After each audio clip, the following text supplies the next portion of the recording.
मैं बरसों बाद अपने शहर लौट रहा था। स्टेशन आने में कुछ ही समय बाकी था। पेड़, पौधे, पहाड़ सब तेजी से पीछे छूट रहे थे और मंजिल करीब आ रही थी। मंजिल यानी मेरा घर, मेरे अपने और मेरी मोहब्बत, आफिया।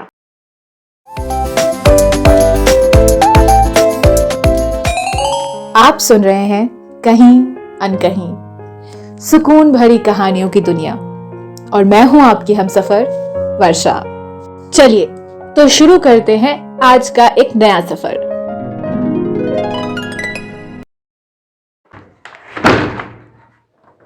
एक झटका खाकर ट्रेन प्लेटफॉर्म पर रुक गई। मैं अपना सामान लेकर उतर गया। स्टेशन पर अजीब सा सन्नाटा था। भीड़ भाड़ वाली जगह ऐसी चुप्पी देखकर मैं हैरान था। कुछ सोचता समझता उसके पहले सामने से अरमान चाचा आते हुए दिखाई दिए। बरसों से बाबूजी की गाड़ी वही चलाते थे। ये क्या माज रहा है चाचा? मैंने उन्हें सलाम करते करते सवाल किया। चचा ने मेरे हाथ से सूटकेस ले लिया और तेजी से चलने लगे। अपने सवाल का जवाब ना पाकर मुझे बेचैनी हुई और मैं अनमना सा उनके पीछे चलने लगा। बाहर वही पुरानी सफेद अम्बेसडर कार खड़ी थी, बाबूजी की कार। मैं मुस्कुरा दिया। ये हमारे घर की पहली कार थी और हम सब गर्व से फूले नहीं समाते थे जब बाबूजी ने पहली बार इसको लाकर घर के सामने पार्क किया था। शायद वो मोहल्ले की भी पहली कार थी। तब मैं 15-16 साल का रहा होगा और आफिया भी होगी कोई 13-14 बरस की। जब घर के सब लोग कार को अच्छी तरह देख परख कर अंदर चले गए, तब मैं और आफिया चुपके से सामने की सीट पर जाकर बैठ गए थे। मोहब्बत तो नहीं, मगर दिलों में कुछ नाजुक एहसास जरूर थे। मुझे ख्यालों में खोया देख चचा ने कार का दरवाजा खोलकर मुझे भीतर धकेल सा दिया और जल्दी से ड्राइविंग सीट पर आकर बैठ गए और कार स्टार्ट कर दी। मैं खामोशी से खिड़की के कांच से सर टिकाकर बाहर देखने लगा। शहर बदला बदला सा लग रहा था।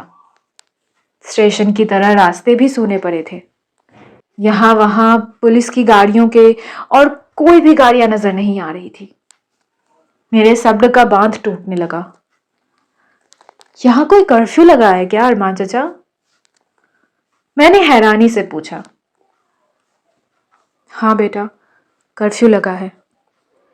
मेरे जोरों का दंगा भड़क गया था। उसके बाद हालात इतने बिगड़े कि पूरे शहर में धारा 144 लगा दी गई है। अरमान चाचा की आवाज में फिक्र साफ झलक रही थी। कर्फ्यू? मैं घबरा गया। घर पर सब ठीक तो है ना चाचा? हाँ, सब ठीक है, कहकर चचा फिर चुप हो गए। न जाने क्यों मुझे उनकी बात पर यकीन नहीं हुआ। मेरा दिल घर पहुंचने को बेचैन हो उठा। मैं दुआ करने लगा कि काश सब पहले जैसा ही हो। मेरा घर, मेरा परिवार और मेरी आफिया। आफिया मेरे बचपन की मोहब्बत थी। यानी जब से दिमाग ने मोहब्बत के मायने जाने, मैंने दिल के सांचे में हमेशा आफिया को ही ढाला और वो एकदम फिट लगी मुझे। मैं नहीं जानता कि आफिया ने मुझसे मोहब्बत करना कब शुरू किया, मगर अब करती है इसका मुझे पूरा यकीन था। पहले हम इशारों इशारों में अपने जज्बातों को एक दूसरे तक पहुंचाते थे। फिर एक रोज हिम्मत करके मैंने उससे अपनी मोहब्बत का इजहार लफ्जों में कर ही दिया। वो दिसंबर की सर्दियों वाली शाम थी, जब फूलों की क्यारियां अपने शबाब पर थी और आफिया की खूबसूरती भी। मैंने उसके झीने दुपट्टे से उसके गालों को गुलाबी होते हुए देखा था। उस रोज सब कुछ कह डाला था मैंने, अपनी मोहब्बत के बारे में, अपने ख्वाबों के बारे में, उसकी और अपनी जिंदगी को लेकर अपने इरादों के बारे में। और वो पल के झुकाए चुपचाप सुनती रहती थी। ऐसी ही थी आफिया, एक खामोश खोई खोई सी लड़की। उसका घर हमारे घर के ठीक पड़ोस में था। उसके अब्बा यानी जावेद चचा बाबूजी के सबसे गहरे दोस्त थे। उसके पहले उनके अब्बा और मेरे दादा दोस्त थे। हमारे घर और धर्म जरूर अलग थे, मगर हम रहते एक परिवार की तरह थे। बाबूजी सरकारी नौकरी पर थे और जावेद चचा एक छोटा सा स्कूल चलाते थे। काम से फारिग होकर शतरंज की बाजियां जमाना उन दोनों का पसंदीदा टाइम पास था। इन दो घरों के बीच दीवारें जरूर थी, पर ऐसा कुछ नहीं था जो दोनों परिवारों के बीच छिपा हुआ हो। बाबूजी और जावेद चचा जितने अच्छे दोस्त थे, उतना ही करीब थी अम्मा और चची, मैं, आफिया और मेरी बहन छुटकी भी। मैं आफिया के ख्यालों में गुम रहा और कार घर तक पहुंच गई। भीतर माँ, बाबूजी और छुटकी से मिलने के बाद मेरी नजर पूरे घर में दौड़ने लगी। कहाँ है आफिया? वो जानती थी कि आज मैं आने वाला हूं, फिर वो यहां क्यों नहीं आई? घर में पसरा सोनापन मेरे दिल के भीतर बैठता जा रहा था। मुझे याद आया कि 5 बरस पहले जब मैं आगे की पढ़ाई के लिए यूएस जा रहा था, तो ऐसी ही बेचैनियां थी हमारे दिलों में। एक घबराहट, एक अनमनापन था जो बार बार मुझे जाने से रोक रहा था। मोहब्बत में यूं जुदा हो जाना मुझे बहुत अखर रहा था। मैं बार बार उसको कस्में खिलाता रहा कि वो मेरा इंतजार करेगी। न जाने कितने वादे हमने एक दूसरे से किए थे कि हम कभी नहीं बदलेंगे। सारी दोपहर हम घर के पिछवाड़े लगे पीपल के तने से पीठ टिकाए, कभी कुछ कहते, कभी कुछ सुनते और कभी यूं ही खामोश बैठे रहे थे। मैं सोचने लगा कि उसको अपनी कस्में और मेरे वादे याद होंगे भी या नहीं। मैंने सन्नाटे में डूबे घर का कोना कोना छान मारा। मैं जानना चाहता था कि आफिया कहाँ है, मगर कैसे पूछूं, किससे पूछूं? अपने दिल की बेचैनी जाहिर भी तो नहीं कर सकता। तभी बाबूजी की आवाज आई, प्रशांत। मैं जाकर उनके चारपाई के कोने पर बैठ गया। उन्होंने मेरे हाथ पर अपना हाथ रख दिया। मुझे 5 बरस बाद भी बाबूजी का ये स्पर्श एकदम जाना पहचाना लगा। बचपन से ही जब भी मैं परेशान होता, वे यूं ही मेरे हाथों को अपने हाथ में लेकर बैठ जाते और मुझे लगता जैसी मेरी सारी परेशानियां, सारी तकलीफें धीरे धीरे कम होती जा रही है, जैसे मेरा दर्द बाबूजी सोख रहे हों। मैंने आहिस्ता से सवाल किया, जावेद चचा कहाँ हैं बाबूजी? जबकि मैं पूछना चाहता था कि कहाँ है मेरी आफिया? मैं नहीं जानता, वो कहाँ चले गए? बाबूजी ने हिचकते हुए जवाब दिया, जब शहर में दंगे भड़के तो हालात एकदम बेकाबू हो गए थे। हमने घर का दरवाजा कस के बंद कर दिया था। बाहर से आता शोर सुनकर हम कांप रहे थे बेटा, माँ बोली। और उसी शोर में जावेद दरवाजा खटखटाता रहा, हमें पता ही नहीं चला। अगर हम जानते कि बाहर जावेद और उसका परिवार है तो क्या यूं अनसुना करते उसकी आवाज को? मैं जानता था बाबूजी दंगाइयों से डरकर कभी जावेद चचा और उनके परिवार के लिए अपने घर के और अपने दिल के दरवाजे बंद नहीं कर सकते थे, कभी नहीं। बाबूजी हारी हुई आवाज में कह रहे थे, जावेद ने मुझे गलत समझा प्रशांत। वो मुझसे नाराज है, बहुत ज्यादा नाराज। वो ऐसे बोल रहे थे जैसे उन्होंने कोई अपराध किया हो। मैं उसे नहीं रोक पाया बेटा, शायद वो रुकना ही नहीं चाहता था। कहते कहते बाबूजी खामोश हो गए। माँ बताने लगी, जब वो अपने घर में ताला डालकर जा रहे थे तब हमने उन्हें बहुत समझाया, मगर जैसे वो समझना ही नहीं चाहते थे। मैंने उनके हाथ पर अपना हाथ धर दिया। अब शायद मेरी बारी थी कि मैं उनकी परेशानियां, उनकी तकलीफों को किसी भी तरह कम करूं, पर कैसे, ये मैं नहीं जानता था। शहर के माहौल से मैं खुद परेशान हो उठा था। बीते दिन कितने सुंदर थे। हमारे भीतर बचपन को विदा करके अभी अभी जवान हुए दिलों की मासूमियत थी और मैं पक्का मजनू हुआ जा रहा था। एक साथ रोमांटिक उपन्यास पढ़ना, बात बेबात में ठहाके लगाना, एक दूसरे को देखकर फिल्मी गाने गुनगुनाना, चची के पकाए रेशमी कबाब और माँ के हाथ की कचौड़ियों को सबसे छिपकर एक ही थाली में खाना। ऐसी न जाने कितनी यादें इस घर और आफिया से जुड़ी थी।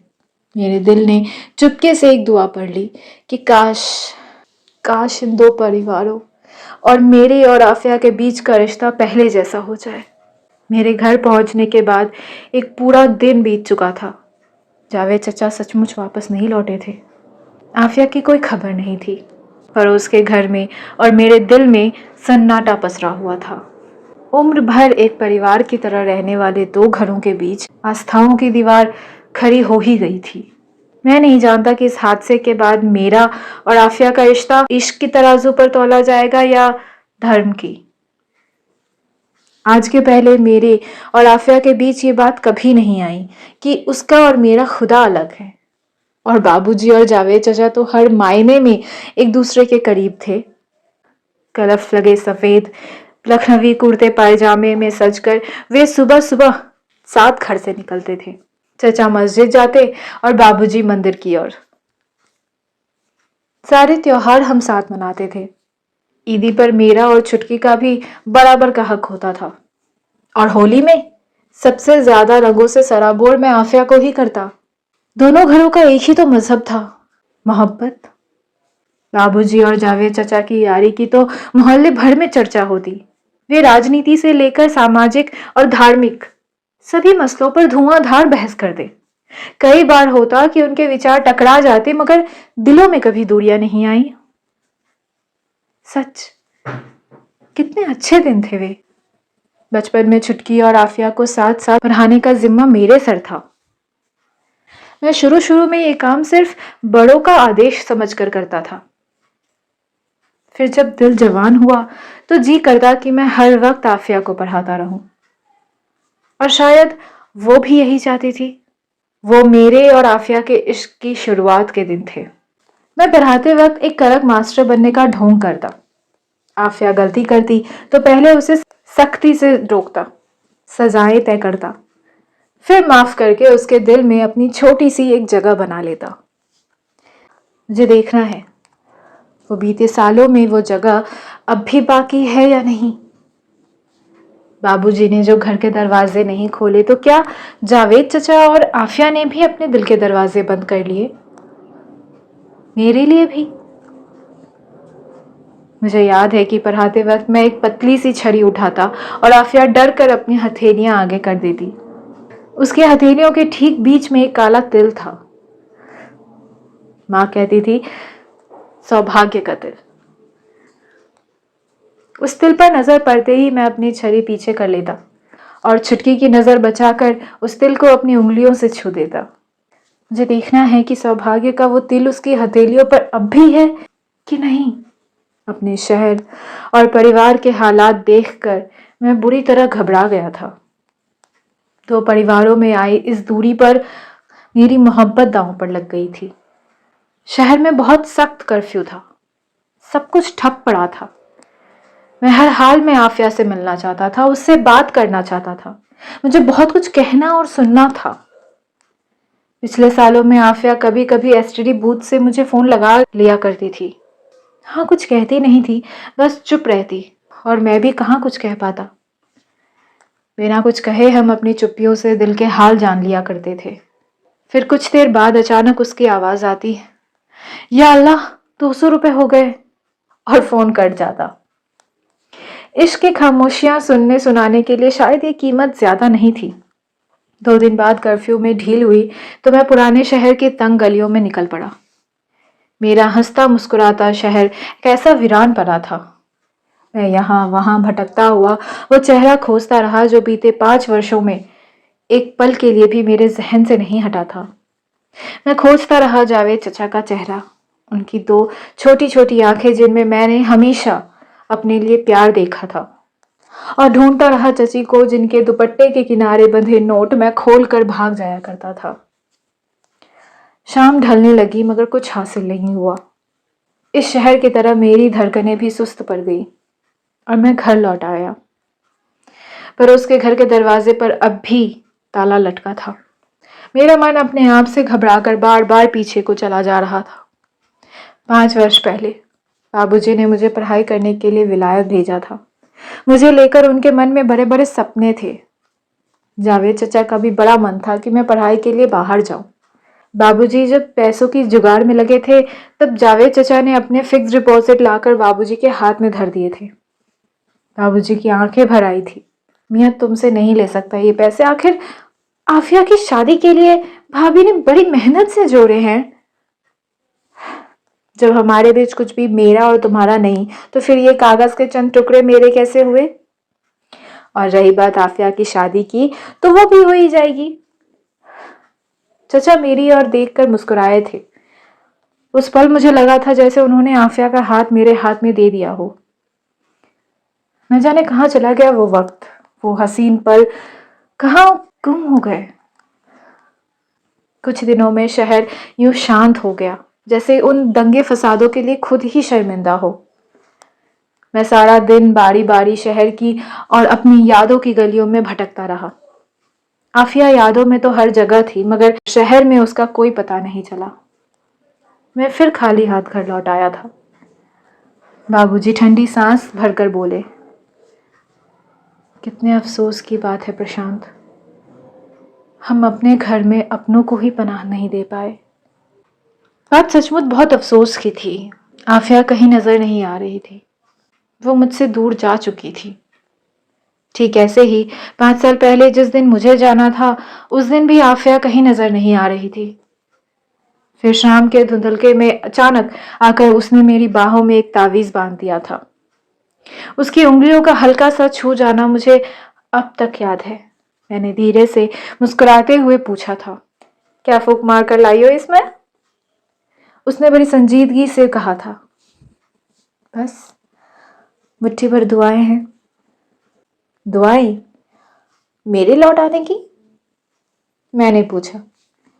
तुम्हारी खैरियत की, उसने जवाब दिया था। इतने साल विलायत में रहने के बाद मुझे आफिया की वो मुट्ठी भर दुआएं ही तो वापस खींच लाई थी। मुझे अफसोस हुआ कि मैंने आफिया के बाजुओं में ताबीज क्यों नहीं बांधा था। अगले दिन सुबह मैं और बाबूजी बाजार से लौट रहे थे कि गली के मोड़ पर अचानक जावेद चचा मिल गए। आफिया भी साथ थी। कुछ पल को जैसे सारी कायनात बर्फ हो गई थी और हम चारों वहीं खड़े रह गए थे। मैं दुआ सलाम भूलकर चचा के गले लग गया। आपको कितना खोजा चचा, न जाने कहाँ कहाँ क्यों चले गए आप घर छोड़कर? मैं बड़बड़ाते हुए बोला। बाबूजी खामोश रहे। मुझे देखकर चचा भी जैसे भूल गए कि वे बाबूजी से नाराज है। उन्होंने मुझे अपने सीने में कस के भींच लिया। मैंने धीरे से उनके कान में फुसफुसा कर कहा, बाबूजी ने 3 रोज से खाना नहीं खाया है। शतरंज की बाजी टेबल पर अब भी जमी है और माँ और चुटकी का आफिया के बिना दिल नहीं लग रहा। घर लौट आइए ना जावेद चचा। चचा ने मुझे झटके से अलग कर दिया, मगर उनके कुछ कहने के पहले बाबूजी उनका हाथ पकड़कर घर की तरफ ले जाने लगे। चचा ने बाबूजी को नजर भरकर देखा और चल पड़े उनके साथ। थोड़ी सी देर की खामोशी थी बस। फिर दोनों ऐसे बतियाने लगे मानो कुछ हुआ ही नहीं हो। जरा सी गलतफहमी थी, जरा में दूर हो गई। पुरानी यारियों के अपने रंग ढंग हुआ करते हैं। मैं और आफिया भी चुपचाप उंगलियां थामे उनके पीछे चल पड़े। हमारी यारी का ये अपना ढंग था।